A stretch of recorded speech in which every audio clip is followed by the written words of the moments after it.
आपली संस्कृती, आपले संस्कार सदा राहू दे आपल्या सोबत। भारताच्या महान ग्रंथांचे आणि काव्यांचे संपूर्ण संकलन सबस्क्राइब करा तिलक।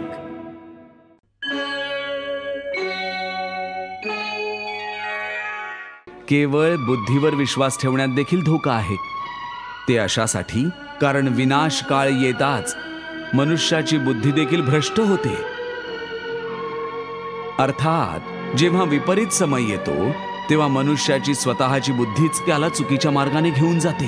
हे मधुसूदन, मनुष्याने ना त्याच्या मनाच्या इच्छेनुसार काम करावं, न त्याने त्याच्या बुद्धीचा सल्ला मानावा, तर मग मनुष्याने बिचाऱ्याने करायचं तरी काय अशा वेळी?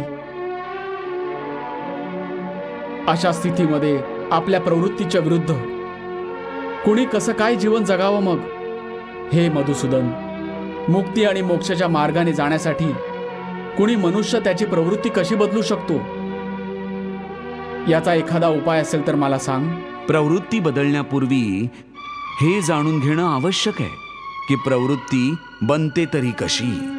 हे पार्था, जे कर्मयोगी असतात ते आसक्ती त्यागून कर्माच्या यशापयशाला समबुद्धीने तोलून योगाद्वारे परमात्म्यावर आस्था ठेवून कर्म करत राहतात। म्हणूनच समबुद्धी योग म्हटलं जातं।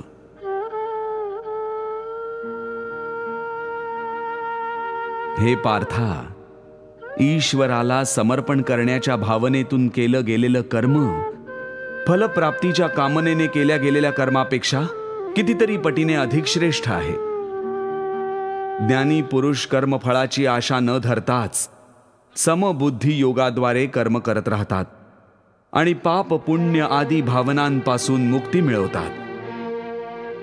पार्था, तू सुद्धा अशा भावनांतून मुक्त होऊन जाशील जेव्हा तू समबुद्धी कर्माचं आचरण करशील।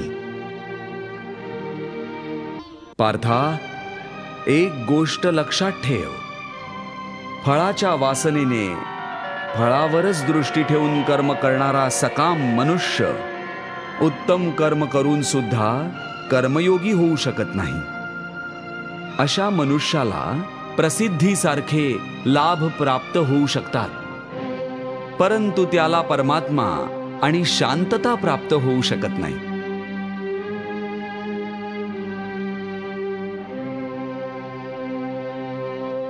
हे केशव, मनुष्याला पाप पुण्य दोन्ही बंधनकारक आहेत। दोन्हीमुळे चांगलं वाईट प्रारब्ध बनत असतं। प्रायश्चित्ताद्वारे पापातून मनुष्य मुक्त होऊ शकतो, परंतु पुण्यातून तो मुक्त तरी कसा व्हावा? हे अर्जुना, पाप पुण्य, सुख दुःख, यश अपयश आदी भावना साधारण मनुष्यांकरता आहेत, परंतु जे कर्मयोगी असतात ते या भावनांपासून मुक्त असतात, अलिप्त असतात।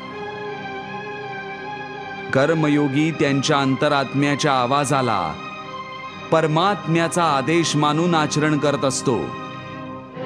यात कुठे आली मग पाप पुण्याची भावना? हे बघ पार्था, जर तू मोहाच्या आहारी गेला असशील तर निष्काम कर्मयोग कसा आचरशील?